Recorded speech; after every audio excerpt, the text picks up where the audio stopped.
నమస్తే, welcome to Telugu one health. నేను రూపా నాదెళ్ళ. ఈరోజు మనతో పాటు స్టూడియోలో డాక్టర్ మృదులా కపిల ఉన్నారండి. ఫౌండర్ ఆఫ్ LMA సైకాలజిస్ట్ మనతో పాటు ఉన్నారు. ఎప్పుడూ మనం పిల్లలకి సంబంధించిన విషయాలు, టీనేజ్కి సంబంధించినవి మాట్లాడుకుంటూ ఉంటాం ప్రతిసారి.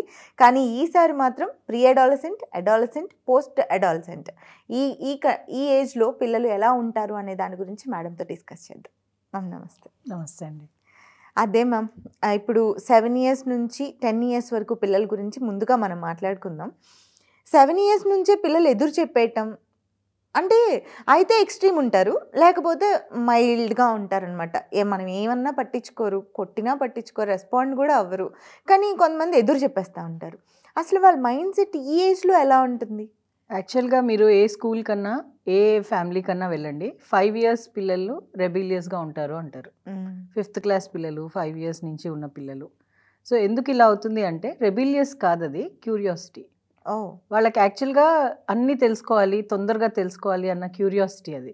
దాంతో ప్రతిదీ క్వశ్చన్ చేస్తూ ఉంటారు. చాలామంది పేరెంట్స్కి అది ఇరిటేటింగ్గా ఉంటుంది. అబ్బా ఇన్ని క్వశ్చన్లు ఏంట్రా, అది స్టేట్మెంట్ అంటారు, పిల్లల్ని ఇవ్వరా అంటే క్వశ్చన్ బ్యాంక్ని ఇచ్చేవని అంటారు. సో అలా అంటూ ఉంటారు. కానీ యాక్చువల్గా అది జిజ్ఞాస. ఆ టైంలో ఉన్న క్యూరియాసిటీని మనం కరెక్ట్గా హ్యాండిల్ చేయగలిగితే వాళ్ళ ఫ్యూచర్ సెట్ అవుతుంది. ఓకే, అదొకటే ఏజా ఇంకా లేదా అంటే ఆ ఏజ్లో క్యూరియాసిటీ ఇంటెన్సిటీ ఎక్కువ ఉంటుంది కాబట్టి ఆన్సర్స్ అలా ఇవ్వాలి. కొంచెం ఏజ్ పెరుగుతూ ఉంటే వాళ్ళే సెట్ అవుతారు, వాళ్ళకి అర్థం అవుతుంది. ఇప్పుడు ఫర్ ఎగ్జాంపుల్ IQ డెవలప్ అవ్వాలి అంటే కొన్ని విషయాలు చేయాలి. Like one of the things is trial and error. మనం ట్రయల్ అండ్ ఎర్రర్ మీలో నాలో తక్కువ ఉంటుంది, ఎందుకంటే జీవితం నేర్పిన పాఠాలు మనకి ఎక్కువ ఉంటాయి. కొన్ని ఎదురు దెబ్బలు తిని ఉంటాము, అనుభవాలు ఉంటాయి. కొన్ని మంచి ఉంటాయి, కొన్ని చెడు ఉంటాయి. కానీ మనం చెడు ఎక్కువ గుర్తుంచుకుంటాం, గుర్తుండిపోతాయి. అందుకని ట్రయల్ అండ్ ఎర్రర్ చేయము, రిస్క్ తీసుకోము. కానీ పిల్లల్లో ఏంటి అంటే వాళ్ళకి తెలీదు, అసలు first time experiencing. So trial and error ఎక్కువ ఉంటుంది వాళ్ళలో. ట్రయల్ అండ్ ఎర్రర్ ఎప్పుడైతే ఎక్కువ ఉంటుందో వాళ్ళ క్యూరియాసిటీ ఆబ్వియస్గా ఎక్కువ ఉంటుంది. అండ్ ఇవి మనం కనుక ఆ క్యూరియాసిటీని ఆన్సర్ చేయలేదనుకోండి, మీకు కావాల్సిన ఆన్సర్ మీకు రాకపోతే మీరు ఎవరిని అడుగుతారు? మమ్మీనే అడుగుతాం. పోనీ పేరెంట్స్ లేరు, పేరెంట్స్ ఆర్ నాట్ ఆన్సరింగ్, ఎవరిని అడుగుతారు? ఫ్రెండ్స్ ఏ ఏజ్ గ్రూప్ ఉంటారు? వాళ్ళకి అదే క్యూరియాసిటీ కదా. వాళ్ళకు ఒకవేళ ఇన్ఫర్మేషన్ ఉన్నా అది ఎంతవరకు కరెక్ట్ ఇన్ఫర్మేషన్ అనేది కరెక్ట్ ఉండదు. It's a big question. So ఈ టైంలో క్యూరియాసిటీని ఆన్సర్ చేయడము అనేది ఎంత ఇంపార్టెంట్ అంటే వాళ్ళ భవిష్యత్ అంతా దాని మీద బేస్ అయి ఉంటుంది. So I will appeal to all parents, మీరు క్యూరియాసిటీని క్వశ్చన్ బ్యాంక్ లాగా అనుకోకుండా దాన్ని కొంచెం ఓపిక తీసుకుని, ఇప్పుడు మనకి ప్రతిదానికి గూగుల్ ఉంది కదా, ఏ ఏజ్ గ్రూప్కి ఎలాంటి క్వశ్చన్స్కి ఎలాంటి ఆన్సర్ ఇవ్వాలి అన్నది చాలా రీసెర్చ్ బేస్డ్ ఆన్సర్స్ ఉన్నాయి అందులో. అది తీసుకుని అక్కడి నుంచి information try to give that to children. And in fact క్యూరియస్గా లేని చిల్డ్రన్ని క్యూరియాసిటీ ఇంక్రీజ్ చేయాలి. ఎప్పుడు క్యూరియస్గా ఉండరు చెప్పండి? ఇంట్రెస్ట్ లేనప్పుడు, గ్యాడ్జెట్స్ ఉన్నప్పుడు.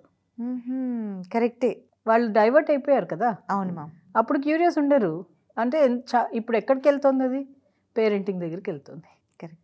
పేరెంట్స్ కనుక గ్యాడ్జెట్స్ ఇచ్చేసి వదిలేశారు అనుకోండి, వాళ్ళు క్యూరియస్గా ఉండరు. వాళ్ళు క్యూరియస్గా లేరు అనుకోండి, అదర్స్ ఎక్స్పీరియన్స్ తోటే లెర్న్ చేస్తున్నారు. వాళ్ళ సెల్ఫ్ ఎక్స్పీరియన్స్ ఎక్కడ వస్తుంది? ఇంకా జీవితంలో వాళ్ళ క్యూరియాసిటీ ఉండదు. ఒకవేళ ఉన్నా అది గ్యాడ్జెట్స్ తోటే తీర్చుకుంటారు, కానీ ఎవరిని అడగరు. కానీ దానివల్ల యాక్టివ్గా ఉండలేరు కూడా. ఇంటర్పర్సనల్ స్కిల్స్ దెబ్బతింటాయి. చాలామంది అడాలసెంట్ ఏజ్ వచ్చేటప్పటికి ఆక్వర్డ్నెస్, సోషల్ ఆక్వర్డ్నెస్ అంటారు వీటిని. అంటే ఎవరి దగ్గర ఎలా మాట్లాడాలో తెలియదు వాళ్ళకి. ఎక్కడికన్నా వెళ్ళినా సరే, ఇప్పుడు ఫర్ ఎగ్జాంపుల్ ఒక రిలేటివ్ ఇంటికి వచ్చారనుకోండి, హాయ్ చెప్తారు, లోపల పెడతారు, గ్యాడ్జెట్ పట్టుకొని కూర్చుంటారు. సో ఎంతమంది, ఇన్ఫ్యాక్ట్ ఇప్పుడు పరిస్థితి ఎలా ఉందంటే, ఒకప్పుడు చిన్నప్పుడు అందరం కలిసామంటే బాగా ఆటలు ఆడేవాళ్ళం, గట్టిగా అల్లరి చేసేవాళ్ళం, బాగా అరుపులు, అబ్బబ్బా ఆపండ్రా అని అనేదాకా యూస్ టు గో హెడ్. ఇప్పుడు అసలు సైలెన్స్, ఏం వినిపించదు. ఎందుకు? వాళ్ళకు ఒక 2 హెడ్సెట్స్ ఉంటాయి అంతే. వాళ్ళ లోపల వాళ్ళు ఒక 4 పిల్లలున్నా కూడా సపరేట్గానే గ్యాడ్జెట్ పట్టుకొని కూర్చుంటారు. అబ్సల్యూట్లీ. ఒకవేళ వాళ్ళు ఏమైనా మాట్లాడుకుంటే గేమ్లో మాట్లాడుకుంటారు. గేమ్స్లో ఇప్పుడు PUBG లాంటివి ఉన్నాయనుకోండి, గేమ్లో వాళ్ళకి ఇంటర్నేషనల్ ఫ్రెండ్స్ కూడా ఉంటారు. అవును, నేషనల్. ఇప్పుడు పక్కన కూర్చున్నవాడు, నేను చూస్తూ ఉంటాను, మా అబ్బాయి కూడా అడాలసెంట్ ఏజే, పక్కన కూర్చున్న వాళ్ళు కూడా కూర్చుని అలాగా మాట్లాడుతూ గేమ్లో మాట్లాడుతూ ఉంటారు. అంటే మీకు ఇంటర్పర్సనల్ స్కిల్స్ ఎంత ఎఫెక్ట్ అవుతున్నాయో చూడండి. పేరెంట్స్ అంటూ ఉంటారు గ్యాడ్జెట్ వదిలేండి అని, కానీ వాళ్ళు గ్యాడ్జెట్ పట్టుకుని కూర్చుని పిల్లల్ని వదిలేయమంటే అవ్వదు. అవును, మనం మారి వాళ్ళు మారమని చెప్పాలి. అండ్ ఇది ఎక్కువగా ఏమవుతుంది అంటే ప్రీచింగ్ కంట ప్రాక్టీస్ బెటర్. ఎస్. ఎందుకంటే పిల్లలు ఫస్ట్ ఆఫ్ ఆల్ అబ్జర్వేషన్ తోటి నేర్చుకుంటారు. అబ్జర్వేషన్ ఎవరిని చేస్తున్నారు? Parents. పేరెంట్స్ని. సో వాళ్ళ సరౌండింగ్స్ అంతా చుట్టూ గ్యాడ్జెట్స్లో మునిగిపోయి అఫీషియల్ వర్క్ ఈజ్ డిఫరెంట్ అండి. అవును. మీరు అఫీషియల్గా ఇన్వాల్వ్ అయ్యారు అంటే that's different. You're doing some research, ఏదో దానికి పనికొచ్చేలాగా చేస్తున్నారు, that's connected, that's fine. But social media just like that browsing ఉంటుంది కదా, ఆ బ్రౌజింగ్ చాలా చాలా ప్రాబ్లం. పిల్లలకి అర్థం కాదు. కొంతవరకు ఎన్వైర్న్మెంట్ ఎఫెక్ట్ కూడా ఉంది. మోటివేషన్, మూవీస్, మీడియా ఎఫెక్ట్ చాలా ఉంటుంది. సో ఈ పెద్దవాళ్ళు అసలు మన అర్థం చేసుకోరు అని వాళ్ళకి ఆల్రెడీ సెట్ అయిపోయింది. సో పిల్లలు ఎప్పుడు ఐ వాంట్ టు రెబెల్ అని ఆలోచిస్తారు. అయితే 5 years నుంచి మీరు 7-8 years బిఫోర్ టీనేజ్ అన్నారు కదా, ఈ ఏజ్ గోల్డెన్ ఏజ్ యాక్చువల్గా. ఎందుకంటే ఈ ఏజ్లో పిల్లలు వింటారు, చెప్తే వింటారు. మీరు కూడా అబ్జర్వ్ చేసుకుంటారు, మౌల్డ్ చేస్తే అలా అవుతారు. మీకు పేషెన్స్ ఉండాలి, వాళ్ళు వినేలా మీరు చెప్పగలగాలి. చాలామంది నేను ట్రైనింగ్స్ అవి చేస్తూ ఉంటే అడుగుతాను, మీరు యూజువల్గా నన్ను తొందరగా అందరూ మిస్అండర్స్టాండ్ చేసుకుంటారు అన్న ఫీలింగ్ ఎవరికైతే ఉందో వాళ్ళ ప్రాబ్లం యాక్చువల్గా వాళ్ళ కమ్యూనికేషన్.